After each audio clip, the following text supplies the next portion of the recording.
Kidi.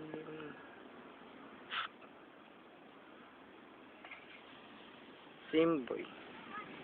Naglalakad. Walang kasama. Naghahanap siya ng kasama. Hinahanap niya ang kanyang mga kaibigan. Ngunit hindi niya mahanap ang kanyang minamahal. Nalulungkot siya. Simboy. Naglalakad siya unti-unti. At nadapa siya! Tumayo. Tumayo siya. Hihinda niya ang sakit. Pero, nadapa uli siya! At naggulong-gulong. Tumayo si Simboy. Kinakaya niya ang kanyang buhay.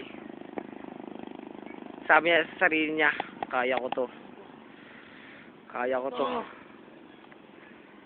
Kinuha niya sombrero at sinuot. Boy, umupo si Simboy. Nang ilang minuto. Ulit siya nag-iimog sa malayo. At biglang may pumasok.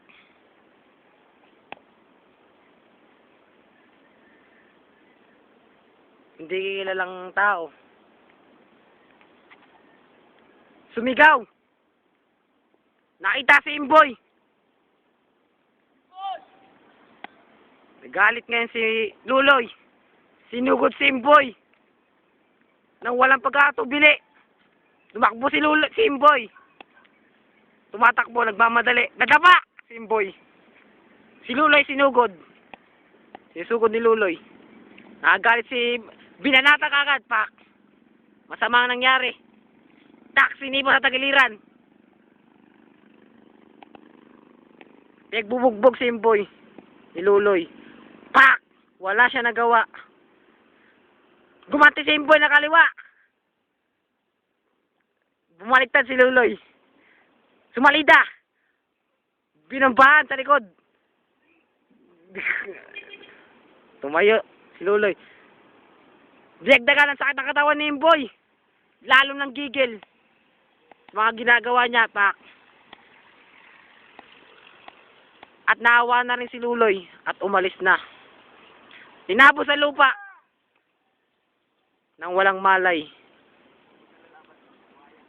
Simboy. Ngayon si Simboy. Kasama ang nangyari kay Simboy. Tumayo si Simboy.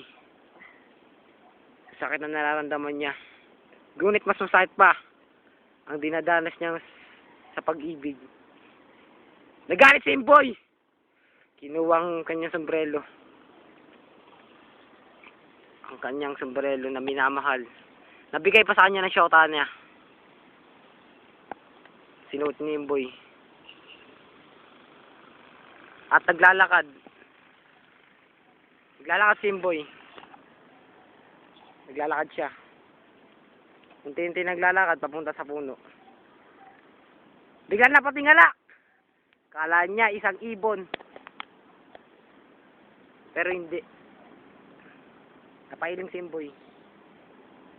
Naglakad. Naglalakad siya. Papunta sa may puno. Umupo sa puno.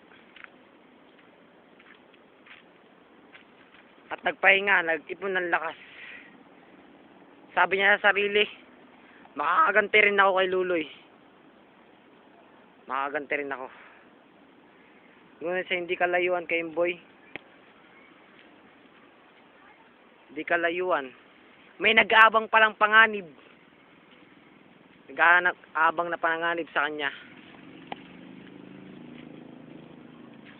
Ang kanyang karibal sa pag-ibig, si Luloy.